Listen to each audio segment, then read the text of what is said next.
The Origins of Wano, Oars and Zunesha. One Piece theory. Okay guys, Sean here. This video required quite a bit of research.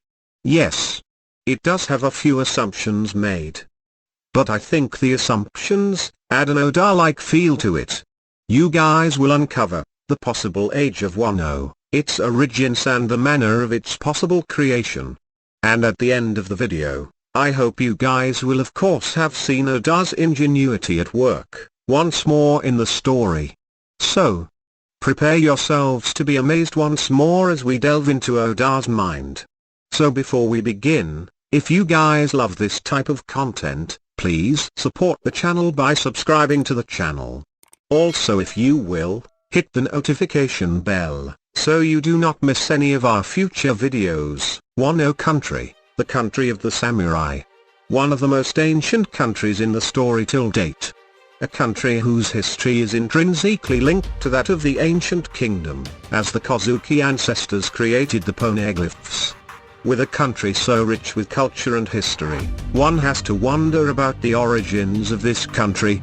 After all, even Sengoku wondered why all the major players had ties to Wano, in one way or another. In an attempt to investigate the origins of Wano Kuni, one has to not only investigate the topography of the island, but also the fact that Onigashima is located very close to the mainland. The topography of Wano reveals it is made up of 6 regions, each separated from each other by sea. Each of these regions have a unique climate, and as a result, a unique landscape. The 6 regions are Kuri, Udon, Hakamai, the flower capital, Kibi, and Ringo. This drastic difference in weather is quite odd, since the norm would be an island with a uniform weather or climate. This therefore reinforces the hypothesis that each of these regions was a separate island at some point, but they were brought together in an attempt to create a country by someone, or better still, a being capable of pulling these islands. Now, to pull these islands together, one would need a lot of manpower, but that might not have been necessary, given Oda had previously revealed a character with an alias that alluded to him being capable of accomplishing such a feat. And this character was none other than the legendary Oars, the Continent Puller. The alias Continent Puller suggested that this being was capable of pulling entire islands. But, was that really true? I do not think he single-handedly pulled these islands, and here is why. First things first, Oars was only 37 meters tall. That means he was about 15 meters taller than most normal giants, whose height seemed to peak at 22 meters. With that size, it is impossible for a being to generate enough power, single-handedly, to pull an average island. I believe if he ever accomplished such a feat, he never did it alone. But if he ever succeeded, then it was he and his subordinates who successfully pulled these islands. Also, we must not forget that Oda stated that he was from one of the islands inhabited by giants, and as a stretch we will assume he lived on an island which was only populated by ancient giants. So that was an island with beings possibly on the same level of strength as he. This would have meant transporting an island would have been a group effort and not an individual effort. Even so, it still was impossible for Oars to have created Wano country, simply because he was born after Wano had already been created, since he lived over 500 years ago. But, we also know Kozuki Toki was born over 838 years ago, and she was from Wano. This therefore meant even if Oars was born 659 years ago, given he died at the age of 159, Wano would still have existed by the time he was born. So this would mean he was born after the Void Century, and would explain why the top marine officers such as Tsuruo knew about him, given the world government had already been created. That said, it is very possible that Oars' ancestor was the one who created Wano, and this same individual could have been none other than the real Continent Puller.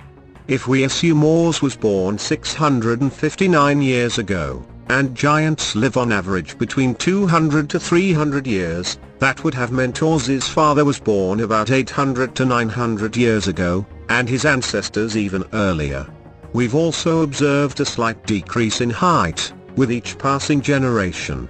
Oars was stated to be 37 meters tall, whereas Little Oars Jr.'s was 33 meters tall before he died. This would also have meant that the sizes of these individuals increased as we traveled backwards in the family tree. It is for this reason that I believe Oars' ancestor must have been very massive, to the point where the skull on Onagashima is none other than his. If we examine the skull in terms of sheer size alone, we could clearly see that it is at least half the size of the island. That would mean we're talking about a being who would possibly have been kilometers tall. The only being we've seen as tall as that would be Zunisha, so we could use Zunisha's size to estimate the progenitor Oars' size. An elephant is usually 2.5 times taller than a human being. And given Zunisha is 20 kilometers tall, we could assume Oars' progenitor's height to be about 8 kilometers tall. This would correspond perfectly with a being literally able to pull islands on his own. Also, let us not forget Zunisha. Zunisha was punished for a crime she committed. Given Oars' progenitor's size, he could have used Zunisha as his mount, and Zunisha might also have helped him to pull islands. It is also possible that the ancient kingdom had been attacked by Zunisha, who was being used by Oars as his mount. And as a result, after the death of Oars, Zunisha found new masters in the Kozuki, and was punished for having attacked their allies. Cursed to wander without aim. Now, we based ourselves on the perspective that the progenitor Oars was evil, and he destroyed many countries. But if we change the narrative and view the progenitor Oars as being good, or to have been a pretty docile giant, we could clearly assume that Wano was created as the embodiment of an ideology, the ideology of assembling, and not dispersing, an ideology of peace, and not war.